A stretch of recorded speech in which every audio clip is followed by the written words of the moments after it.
Hey guys, welcome back to yet another episode of the Vitality Code podcast. I'm your co-host, Dr. Jason Farrah, here with my incredibly well-bearded. I need a new adjective, but that beard is just so magnificent. Dr. Jeffrey Farrah, how you doing, Jeff? Good morning. Good morning. I love the mustard yellow you're rocking today there. You like that? I do. It's an eye catcher. It is. It's not something you see every day, but I like it. We're gonna producer Nick. We need the stats on this podcast after we put it out. We're gonna see does it turn people off. It might be too loud. No, it's good. It's good. I'm in mourning today, and I know you probably are too. Do you know why I'm in mourning? Jason, you don't even have to tell me, but I am equally in mourning. I can only assume you're speaking to one and only the NCAA cartel. I haven't heard that yet, but that's a perfect description of the cartel. What the heck? As if we didn't have enough cartels in the world already. Like, what the hell, man? Hey, guys, let's have a grueling 13-game season. Let's hash it out at the 50-yard line every week. And then, oh, by the way, at the end, we'll just pick who we want there based on TV ratings. We're going to tell you kids. Or a kickback somewhere. I know, yeah. We're going to tell you kids that you need to win all your games. We're going to tell you that you're in a Power 5 conference and you need to win the championship. Because that's what we've done every year, and we're going to say that it matters, right? It matters to win the conference championship. Yeah, we've all been led to believe. Yeah, and then at the end of the year, we're going to take it all away. I mean, hey, what in Hey, Mr. NCAA, I got 8 million more over my viewership. You want to bring that? You want to bring that game over to Texas? I'll line your pockets with an extra $100,000. Jeez. You know, some dirty deals behind closed doors were made on that one. No, who's the John Gotti of that? So is Nick Saban the Godfather? I mean, like, is he the? I mean, that's maybe. I don't know, man. I don't know. I'm not in that. I'm not in the hierarchy to know that. It's above my pay grade.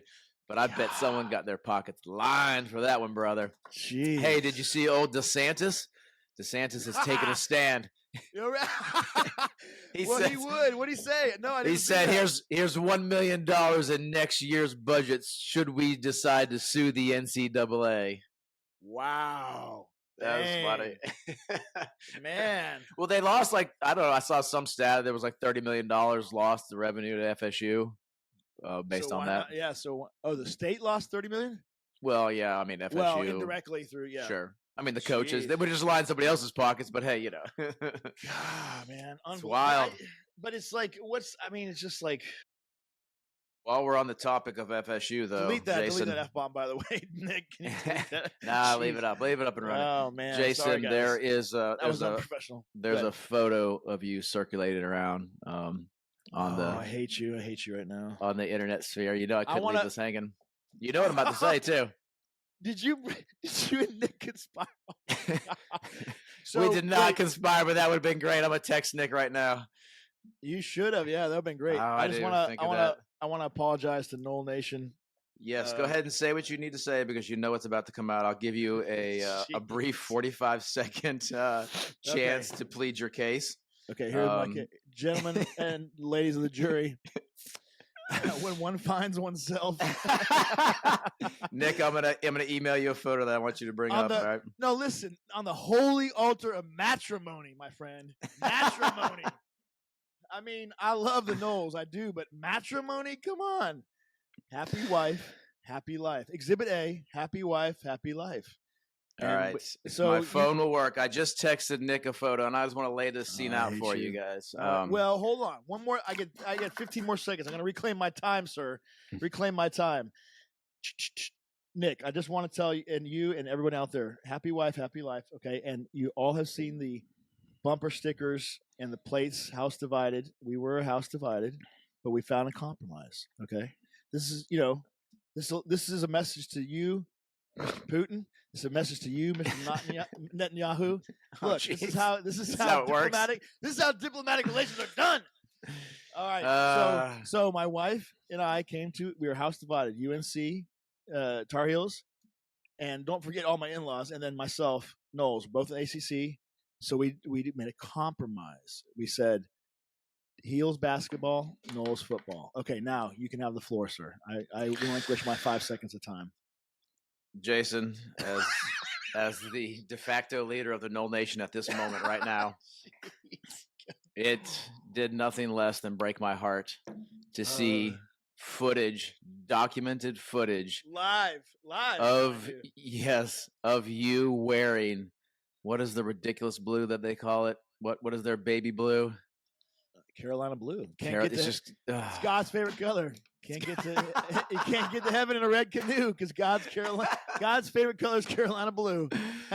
None other than Dr. Jason Farrah on ESPN at the game at the FSU game nonetheless, FSU UNC game nonetheless, wearing Carolina blue, cheering on our enemy.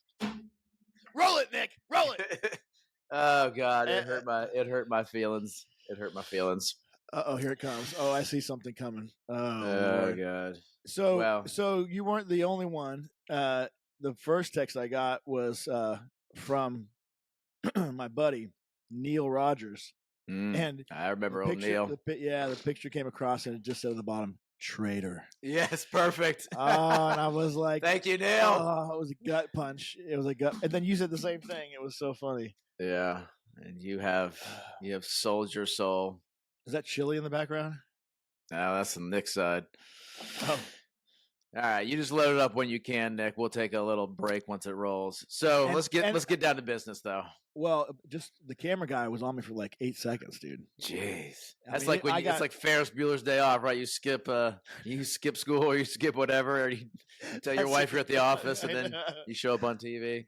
That's a good call. Oh goodness! All right, Jason. Oh wait, I see Nick's screen popping up. Let's see. Oh my God. Oh my God. I can't deny it either. I mean, it's right there. Oh man. In all its glory. Look at that. I feel the shame for our family right now. I'm bearing the brunt of it here in Tallahassee. I know you're the one in Tallahassee. You're the fair in Tallahassee. I'm sorry. And over the holidays, how could I have done that to you? My first reaction was to Hunter Biden it and just bury it. Don't let the world know about this digital. That I said no. We must bring this to light. Yeah, exactly. Let's make a webpage of it. Jeez, I'm just gonna bring it to light. Yep, I had to get it out. I didn't want the scandal. I didn't want it brewing up, popping up 5 years later. I couldn't be sure what would happen. All right, let's get down to business, Jason. So, I shot you a text earlier this week, and I said I wanted you to look into a testosterone subject. And so I didn't tell you why, but so I had a patient who texted me. This was over Thanksgiving weekend, actually, and said, "Hey, I'm headed to the urgent care. My blood pressure is 150 over 98. I can't remember exactly what it was, but it was enough for me to be like, that's not good." So he goes to urgent care. Said he's like, "Man, I just sat in the kitchen. I got super flush all of a sudden. My blood pressure started going up, and I got nervous." So he went there. Cardiac screen clear, everything clear. I said, "Yeah, man, sounds like maybe you're having a hot flash. Let's go ahead. This is over Thanksgiving, so everything's closed." So I said, "Go ahead and take a little anastrozole. Take a quarter pill, see how it feels. It comes down." But the blood pressure. Now, hold on. There was the flushing, and was there visible flushing? Yes. Like okay, and then but he interpreted that as my blood pressure going up, or there was there was documented. So so I said, "Let's up your anastrozole. Let's get into the office." They put him on at the urgent care. They gave him a 30-day supply. I forget amlodipine or what. Oh, okay. How high did it go? I forget exactly. I don't have it in front of me.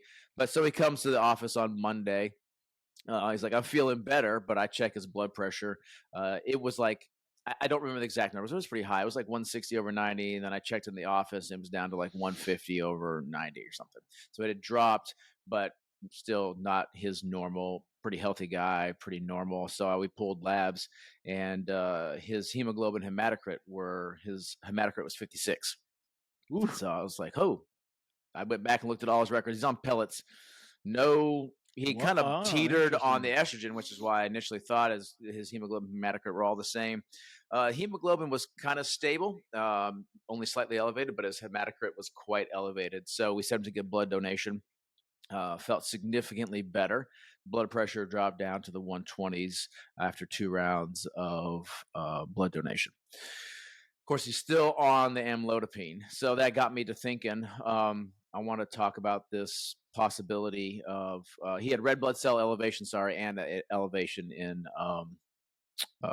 hematocrit, and so. Well, and then he had this other thing, this high blood pressure, maybe a hypertensive urgency, although the number you just gave doesn't state that. But did he have palpitations, dizziness? No, he had none of orthostatic? that.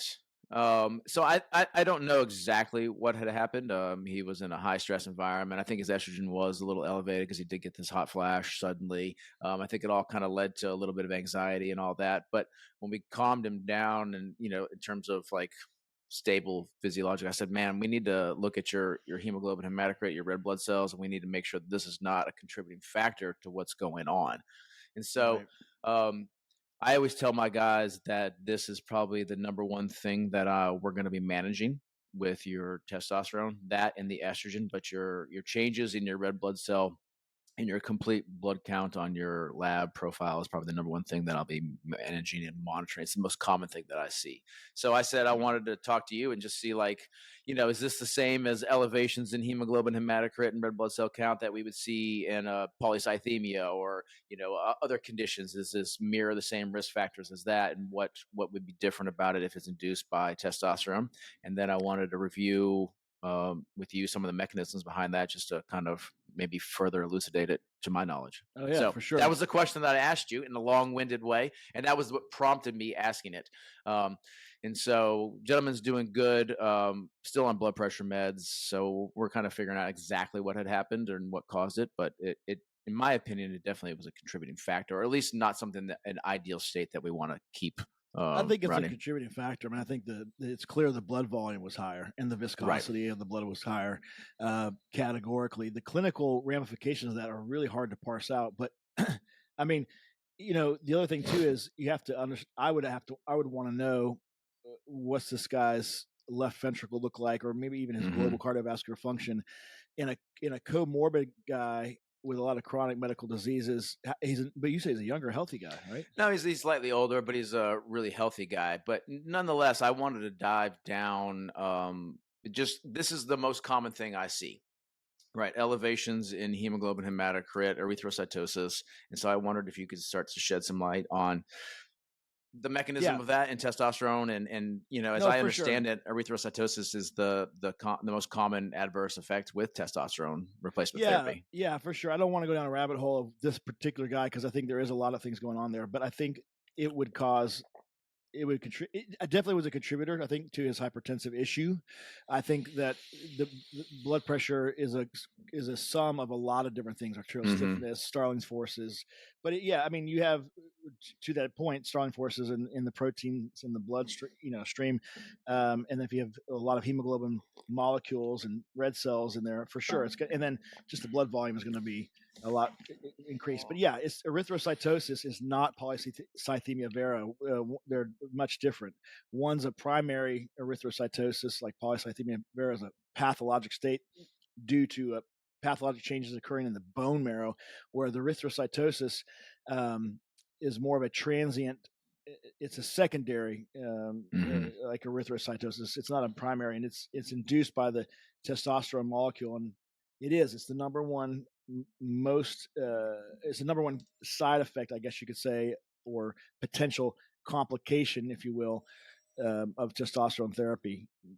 They say that men that take testosterone therapy are 315% more likely to develop it rather than controls. So you're not going to see somebody have this idiopathic erythrocytosis or,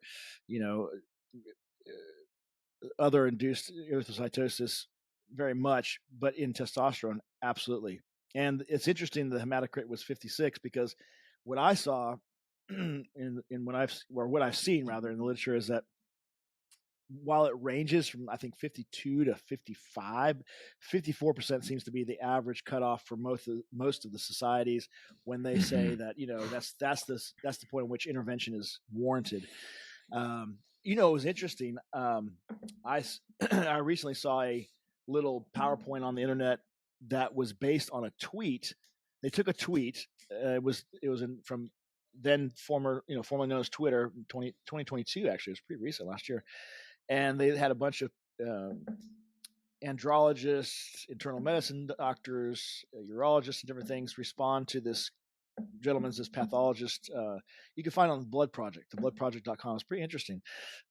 And the variance in response to that pathologic entity is wide. The variance is very wide, meaning what's the clinical relevance of it? How do you treat it? What should you treat it? Should you Meaning, what was physicians' responses to that? You're saying was all across the it board. was very interesting. But you know, some advocate no, don't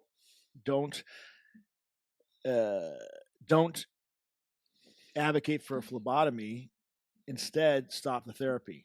Some saying no, stop or change the route of administration. So the three things that you're going to do in response to it that are widely accepted are phlebotomy, change the route of administration, meaning if you're injection, think about pellet. If you're, gel, etc. Maybe if you're doing it IM, do it subcutaneous, and then just stop the therapy. I don't think stopping the therapy is a real good solution because I mean, there was a reason you started in the first place. Then you're going to changing one problem for the other. I would kind of figure out where you are, why it's happening, and how you can mitigate. And I like the idea of phlebotomy. I'll tell you why. I have a different perspective. So number one, there is data and there's literature to support the fact that perhaps women live longer than men in part due to perhaps this monthly shedding of iron out of their body because there's a lot of iron deposition basis to certain pathologies. Think of hemochromatosis. That's an ultra end of the spectrum example, but there's a lot of pathologic states that have to do with iron deposition, and then shedding that and getting rid of that is very healthy for the body.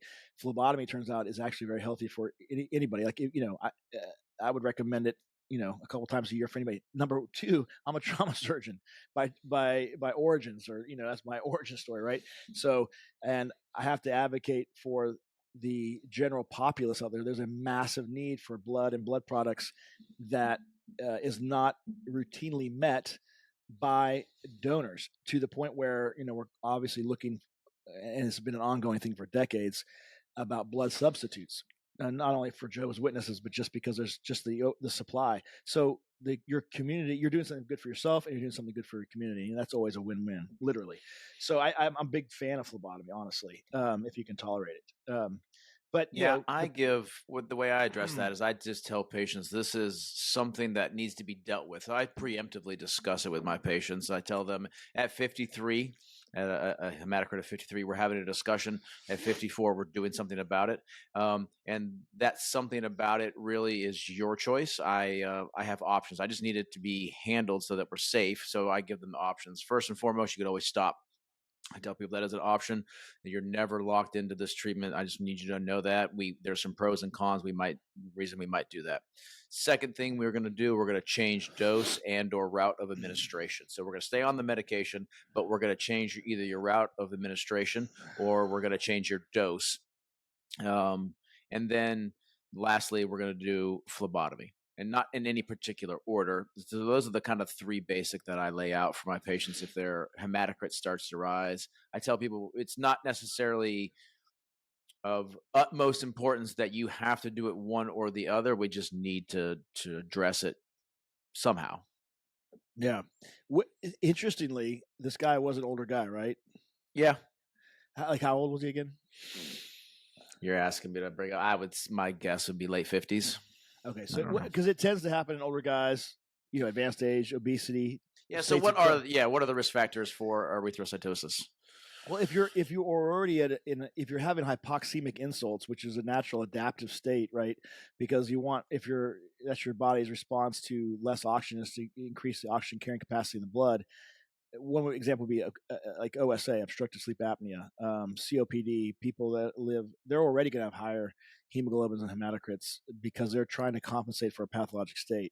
The states of chronic illness, diabetes, obesity, high altitude, that's again an adaptive That's thing. a good one. I was training a doc I want to say it was out of Idaho, and we were going over this stuff, and I'm like, here's the parameters, and he's like, oh, we walk around at 55 here. I was like, you don't even walk around 55. He goes, yeah, we're at 10,000 feet or whatever. It was pretty high altitude.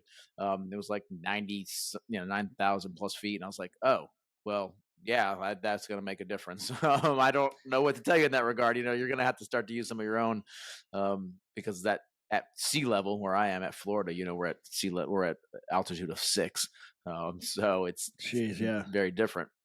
But yeah, That's his really significant. interesting. Yeah, that's really interesting. And there's a whole there is a whole host of physiologic adaptations.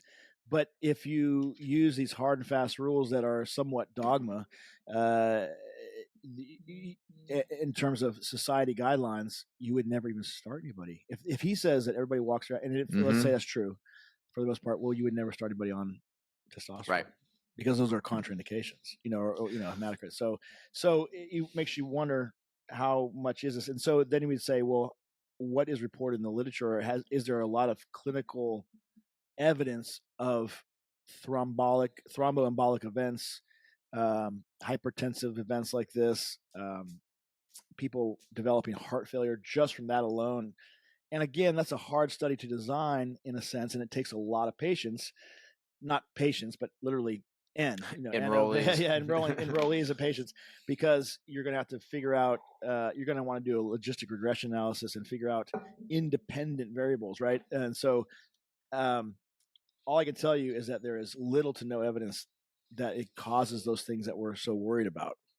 But nonetheless, so let's back up on that. So let's kind of clarify. So we're talking about elevations in blood counts, specifically red blood cells and hemoglobin, right? Therefore, rising hematocrit levels. That is a known problem, or a known existence within the testosterone replacement. But does that elevation lead to the sequel of events that is problematic, is what we're discussing? And that is not necessarily true, right? Because that sequel of events that comes from primary pathophysiological processes is different than those that come from a secondary induction through testosterone.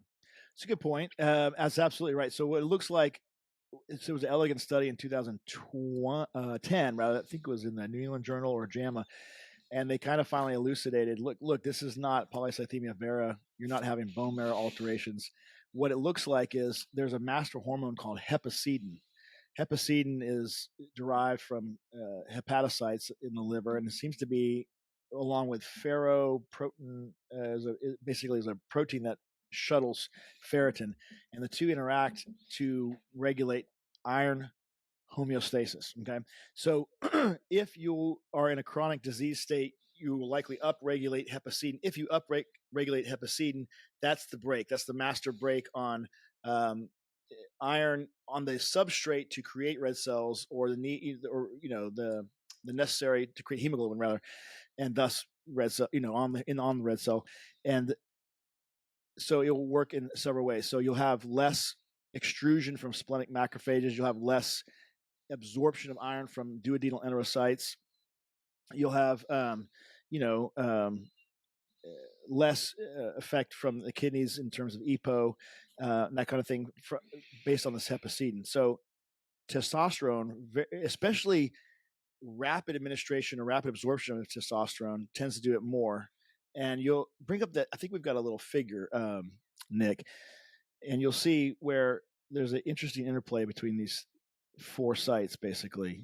Let me see if we can bring this up so we can, So look at you coming prepared, Doc. Yeah, look at that, baby. So if we if we decrease hepcidin's action, or block it, essentially, we're gonna get increased erythropoiesis. We're gonna, by increasing iron and availability to hemoglobinize iron. Okay, so that's one effect that it has, and that's a major effect, right? And then testosterone. So let me clarify that, because the testosterone lowers this hepcidin. Yeah. And then that increases erythropoiesis. Right, because you're increasing iron absorption. Okay, at the level of the duodenum, from the spleen, the liver itself, even Kupffer cells in the liver. That doesn't matter that much, but just the liver, right? Hepatocytes.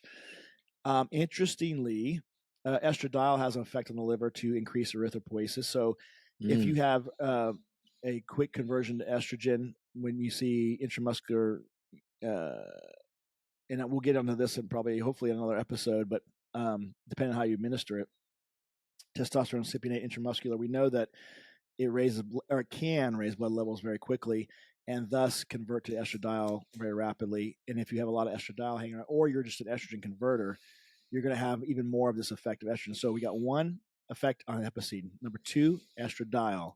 Number 3, it turns out that testosterone increases the action of EPO and stimulates the kidney to produce a little bit of erythropoietin. Now, when it does that, the effect on the kidney is probably exerting a hypertensive effect on the kidney and other various physiologic mechanisms, not essentially apropos to this conversation, but it's interesting. There's a interesting fellow, Dr. O'Connor or Dr. Connor, the androgen doc, and he's a pretty smart guy. He may come off otherwise to some people, but I happen to like him. I follow him on IG, and interestingly, testosterone associated hypertension is best controlled with I think it's ACE inhibitors. If I'm oh, that's interesting. Yeah, and it looks like there's an interplay between the kidney and testosterone molecule, and I don't see that being a big problem among my patients. I see a bigger problem is guys who come in for testosterone replacement who aren't seeing their doctor, who have elevated blood pressure before they even start. Right. And like, don't worry about it. I'm like, well, actually, we should worry about it. So I see that more often than the opposite. Idiopathic essential hypertension. Yeah, exactly. We see that a lot. And so there's the benefit of coming in just to get regular routine care. We've talked about that on previous podcasts, and that's absolutely an important point. That's and don't forget, if you're high in estrogen, you're going to increase salt absorption.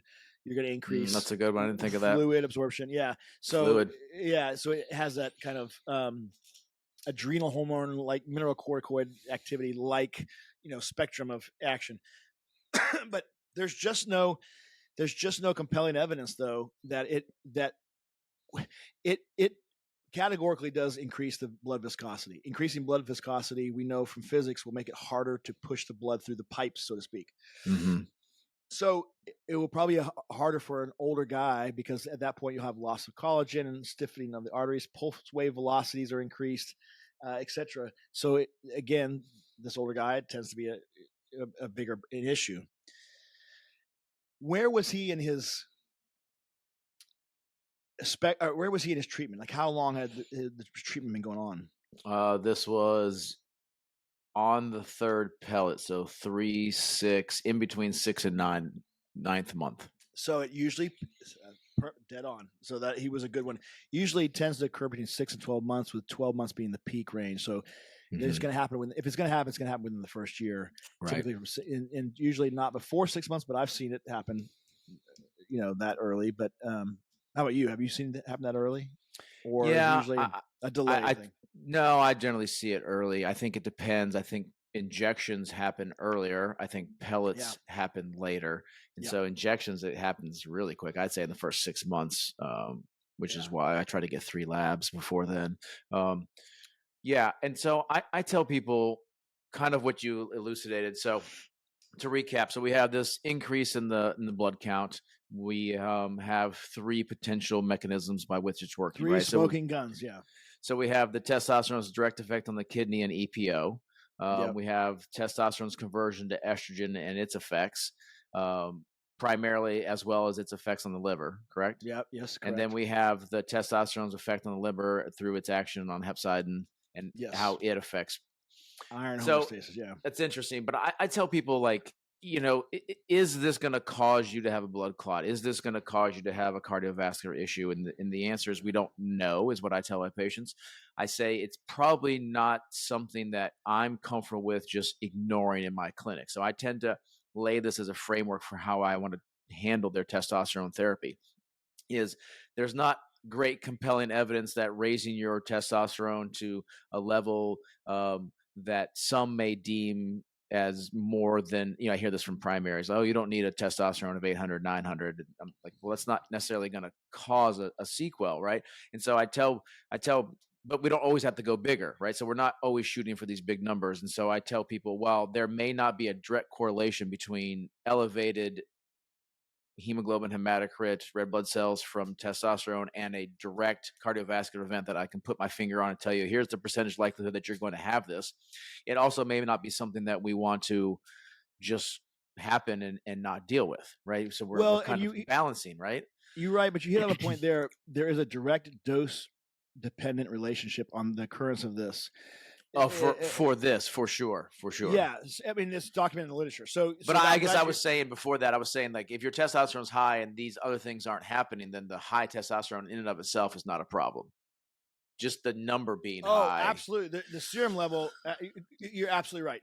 If you use a testosterone propionate, so the way the pharmacokinetics and the dose, so if you use a quicker acting propionate versus a longer acting, or let's go way extreme, undeconate, and then with enanthate and cypionate with 7 and 8 carbons on the chain in the middle, the propionate, the fast acting, it's going to happen much more likely to happen than, irrespective of the serum levels, yes, than the undeconate. And then if you have a cc versus a 1.5 cc's a week, the 1.5 cc's are going to be more likely to have it, irrespective of what they finally end up on their serum level. Correct. So you're right. There's two different things going on there. And again, in animal models and in some human models, I don't know the clinical benefits of this long term, but we see that the positive vascular changes are associated with higher doses within the normal dose range, but higher doses. So there may be some benefit to that. But is where you're going with this is how you feel and how you're functioning, and that's more important than the actual raw data of the dose. I mean, yeah, the serum level, rather. I guess I'm leading to the fact that I'm trying to lay out some framework in my initial consults that just going bigger is not always better. Yes. Just because I can't tell you you're going to have a 27% increased risk of thromboembolic event, that we just let it go and we don't worry about it, right? We're still always buffering with this ounce of caution and everything. That's how I practice. Generally what I see from primary cares is it frustrates me to no end, but the most common cause I've heard from a primary care from saying that testosterone is not an ideal thing for a patient is you just don't need it that high. I don't understand what you mean by that, sir or ma'am. Like, you just don't need it that high. And I'm saying, are you saying that they are more likely to have hemoglobin and hematocrit issues? Are you saying that they're more likely to have estrogen issues? Is that what you're trying to articulate? Because if that is true, then yes, those things can be negatives. However, I tell my patients, let's just use some random numbers. If we raise your testosterone to 700 from whatever, it was at 250 and we raise you to 700 and your hemoglobin and hematocrit go up to excessive levels, then whatever the dose is that got you to 700 may not be ideal for you. Conversely, if we raise you to 800 and those things don't happen, then the dose that got you to 800, i.e. a serum level of 800, might be what's good for you, right? It depends on what your reaction to that in the individual. So more is not always better, but less is not always best as well. Yeah, it's a weird thing. The sequel of events. That's what you're describing is in fallacy in logic and reasoning, and a fallacy in argument proposition or propagation rather, because they're saying you don't need it, and you're right. You need some clarity there. Are you saying I don't need the possible side effects, or are you saying I don't need the possible benefits? What are you saying exactly? Right. And if so, like, who are you to say that I don't need the benefits? I mean, or are you saying that the risk benefit ratio is not in my favor? What exactly are you saying? I think at the end of the day, it's like, while we don't know that while we say there's no documented thromboembolic events, it just comes down to choosing the best route of administration that will give you that is least likely to give you any possible adverse events, because you don't want to accrue possible adverse events or disease states along the way of trying to get a positive benefit. Correct. Because so lay those delivery routes out for us. What would be the most? It's succinctly, like, what is the most likely to cause it? Injections. Injections are the most likely to cause it. And then moving down that line, I would imagine. So I've seen some topics or some percentages from the bloodproject.com. 40% intramuscular injections, 35% for subcutaneous pellets, what they listed. I think that's lower based on my clinical practice. Yeah, that's higher than what I see in my practice. Absolutely. Pellets. Would you say 35% of pellet patients have this? No, I'd say No way. 10 or less. 10 or less In my easy. clinical practice. Now, Correct. remember, that's biased based on my population, based on Your dosing, based me, on my your dosing. Yeah. So yeah, it's everything. there's lies, there's damn lies, and there's statistics, right? They gave transdermal 15%, 3% for androgel, which I don't think is true, even if you look at the studies. Was it sponsored by Androgel? Yeah, please note this is sponsored by Androgel. And then oral testosterone 0.03. That's because it's getting degraded when first pass metabolism. And then Right, it's terrible for you otherwise, though. Yeah, exactly. Intranasal testosterone 0.2%. I have no comment on that because I have no idea about intranasal testosterone. In fact, I didn't even know it existed until this podcast when you told me it existed. Yep. So let me ask you this: I'm patient X. Let's say I'm my patient. It goes up. Let's say we work through everything. Blah blah blah blah. We're saying, oh, you're just really sensitive to your hematocrit changes. He says, all right, I don't like this. I want to come off it. Is my reaction to testosterone, my elevations, my hemochromatosis, not my hemochromatosis, my erythrocytosis that elevated on testosterone, is it going to return to baseline when I come off it? Yes. Usually, I think it's usually within 3 to 6 months is what. So it's not a permanent change. No, and that's a good thing, right? It comes back within 3 to 6 months. It peaks within a year. So here's what I do now, based on this and based on kind of our collective knowledge and based on guidelines. And everybody's a little bit different up front. Like, you need to get to a steady state to know. So I'm going to check your CBC unless you have a disease state that predisposes me to checking it sooner. Older age, obesity, sleep apnea, type 2 diabetes, etc. I want it checked within the first month, 3 to 4 weeks. Okay. Once I get you at a steady state, and because in a dose that I'm not changing, like if I see that CBC elevated that fast or estrogen or something, I'm going to be changing the dose. Once I get to a dose that I'm not changing, then 3-6-12, because I want to get it. I want to get within that first year, and I want to, and I where it peaks, and then usually comes in within the first 3 to 6 months. I want to get those people before. I don't want to wait a year to figure out who is the 3 and who is the 6 and who is the 12. I want to know up front because the majority of them are going to be 3 to 6. So I want to know when they get it. And then I don't want to stop doing it early to where I don't get all the stragglers. I want to get, basically you want to find everybody that's going to have that, right? I mean, you don't want anybody walking around like that. So that's my rationale for 3-6-12. So when is most likely to happen, the proportion, and then the length of time that is, and then after a year, then we can go to maybe yearly or every 6 months, or the different variances like that. But that's my new set point now, is once I finally stop titrating, 3-6-12. And so let me ask you this next question. So I know if I came off testosterone, it's going to normalize. So I don't want to come off testosterone. What is my first step to handling this, in your opinion? Well, lower the dose? And now, when you say handling this, do you mean here we are with a hematocrit of 54 after starting T? Yeah, I've gotten 54. You told me that's when I got to start dealing with it. All right, doc, what do you want me to do? What's your step? I want you to phlebotomize. Yeah, I absolutely, because it's just too beneficial. And do you? And I don't care what. I mean, it's just a fact. I mean, I don't, for the community and for yourself, and you get free movie tickets, right? Hey, and you get some free popcorn and you can support the blood cartel. Oh, did you know about the blood cartel? The blood cartel? No. Yeah, I'm a surgeon. Am I part of the blood cartel? Yes, man. Some of those they're not like necessarily charitable organizations donating blood. It's a large probably is money making entity. I'm but sure nonetheless, we won't go down that rabbit hole. So tell me, if I donate, let's give you a quick quiz. And I hope I'm right, because I'm going to quiz you. If you donated 1 unit of blood, how much can I expect that hematocrit to come down? Well, if I would, hematocrit or hemoglobin? Hematocrit. Well, that's interesting. It depends.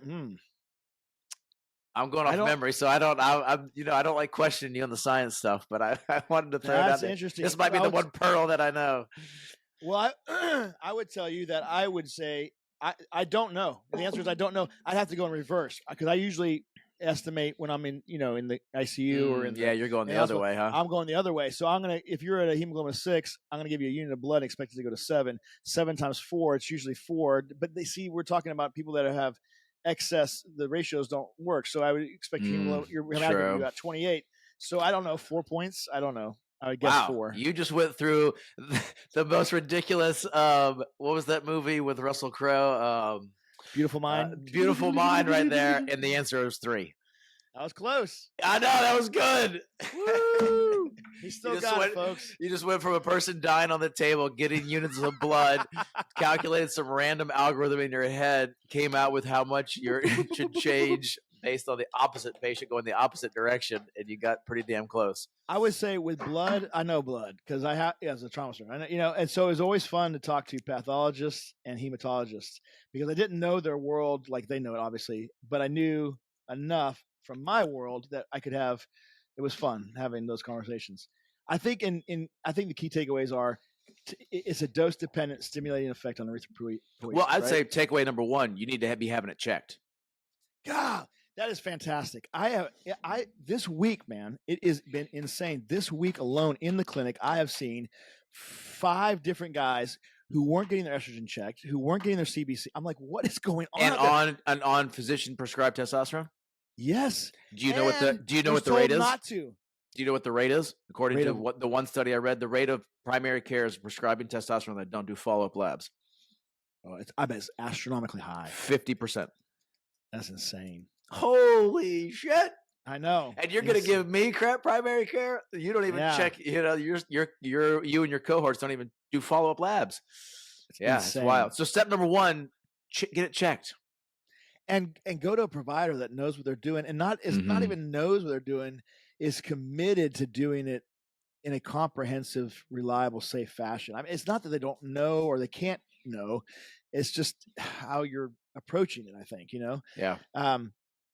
So and it has a dose-dependent stimulating effect. Okay, we know it's the three mechanisms now. Meaning, if the higher your dose is, the more likely you guys are going to run into this. So remember, this higher is not always better. Patients when you're taking testosterone, the right amount is the right amount. Right, and that's one thing I learned too, even on my own. So because guys, we're all geared that. Well, most guys are geared that way. If a little's good, more is better. It's not true at all. And high testosterone feels. I don't know, man. Have you ever gotten yourself too high accidentally, or I'm ultra sensitive to injections, and that's what led me to pellets. But I don't like the feeling of injections. Yeah. Because I'm so sensitive, but I go so high. Erythrocytosis is the most common effect. We talked about that. The mechanism we talked about, and it happens usually within the first 6 months, first 3 to 6 months, peaks within the year. So make sure you're getting those regular CBCs up for an entire year.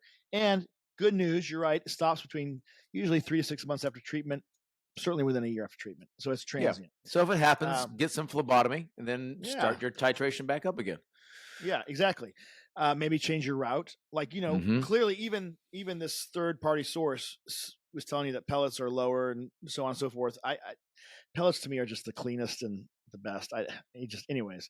And then there's no known risk of cardiovascular. Well, there's theoretical risk. It's not well documented. Certainly thromboembolic. I don't see any documentation of that. And I certainly, the cardiovascular events, they're so multifactorial, it would be hard to parse that out. That's a possible for me, but there's no compelling evidence in the literature. And then the guidelines are, if you want to know, like, hey, doc, it says here my hematocrit's 54. I heard on the podcast 54 is, oh yeah. And then where are we getting that from? Society guidelines, the major, the European, the American Urologic Association guidelines, Endocrinology Association guidelines, etc. So 54 seems to be the spot. Yep, and go get 1 unit of blood, and you'll drop below that number.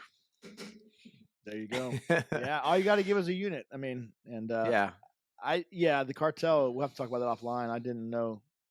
Maybe they wanted to keep that from me as a trauma surgeon. That's right. If I knew too much, it's like that's true. But hey, it was good, man. It was fun. It was good. It was good talking to you, even though you are a traitor. Hey, man. Sorry, I had to bring us full circle there. The holy institution of matrimony. I'm trying to preserve. Is Morgan watching you right now off screen? Yeah, I do it for my wife. I sacrifice. Hey, I wanted you to know that I touted from last week. Everybody I saw that rest of that weekend. Now I can't remember the goat energy drink. No, we might have to have a Jason. Oh, we might. No. Oh no. What happened? Was there a side effect? There's a side Did effect. somebody- You want to talk did about side somebody- effects? Did somebody land on the ER with a dysrhythmia? Well, let 'Cause me you were just. slamming them. I was like, I didn't want to say anything, but I'm like, do All right, as I I'm say, just not as I do, I'm guys. just going to tell you there is 2 bottles of Tums, a bottle of Prilosec, and a bottle of Tagamet right now in my. Oh my God! So this And is some a beta lesson. blockers and some beta Don't blockers. don't go going big or go home is not the way you should go. Bigger is not better. This week I've had 0 caffeine, other than my morning cup of coffee. How do you feel? Amazing. How do you get? I so gave you- myself heartburn, horrible heartburn. I've never had heartburn in my life.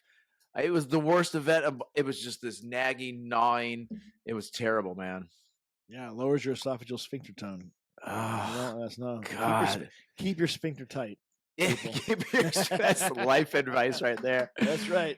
So I had to cut out the goat fuel. I'm sorry. We no longer want sponsorship. I'm too old, apparently. Don't send it because I have no self-control. I'll drink it. Yeah, apparently if you've got boxes laying around, you're just gonna. That's 20-year-old. That's 20-year-olds. I can't do it. It's a young man's game. It's a young man's It's a game. young man's game. You know, yeah. We need to check. What about your estrogen? Because that lowers the sphincter tone too. Maybe your It does, but it wasn't my estrogen. I've been doing pretty good about that. Okay. That was where I Yeah. first started, and then I was like, I couldn't figure it out. You know what? So I have to admit, so I'm training for a marathon. You didn't know this. I'm crash coursing myself on a marathon. Oh, you doing a So marathon? part Who of you my doing it marathon. with? Oh God, there's like 6 or 8 of us from the gym, and I've been egging everybody on, talking trash, and Oh, I then bet you have. And so I was now like, it's come back okay. to haunt you. it is. And so I was like, all right, I need to get training. I need to drop 5 pounds just You're because not I a can. marathon type of body either. Oh I God, mean, you're more of a sprinter. Remember? So, I've man. been yelling at my partner Anthony. I've been saying protein and caffeine, baby. That's how we're doing this. So I've been eating Anthony's packs, doing it. Doc Anthony?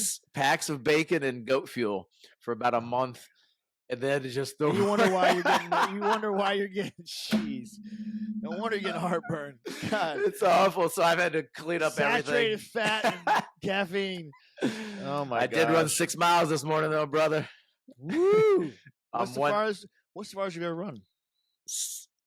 in this 6 training miles? session. No, 6 ever. miles. Oh, ever. I did a half Ironman, so I did 13. Oh, that's right. That's right. You did. Yeah, that's fair. You I could did probably do Panama that. City. Right. Yeah, that that's was right. 2 decades ago. I thought that was in Pensacola. Panama City. Oh, Panama City. Okay. Yep. Well, so what marathon? Tallahassee Marathon. I'm not as esteemed as you. Many people don't know that we are in the presence of a Boston Marathon finisher. That's right. Well, you were there, weren't you? Leave it there. Leave it there. Yeah, don't tell any more about it. You finished. You were Yeah, I was there. I finished. Let's leave it You at that. did. You did the Boston, baby. The old guy with the cane might have come in before me, but He 100% did. literally. Because I was but I ragging finished. your ass. I was like, dude, Yeah. that guy's 87. I can see it written on his calf, and he's beating you. And he literally had some kind of cane or something. Remember that? It was like some. a knee brace on. I thought he had like a cane or something. Oh, Like, I don't think it was that bad. man, it wasn't that bad, but Yeah. yeah. All right, Jason. All right, man. Until next time, man. Good talking to See ya. you. Likewise. See you, man.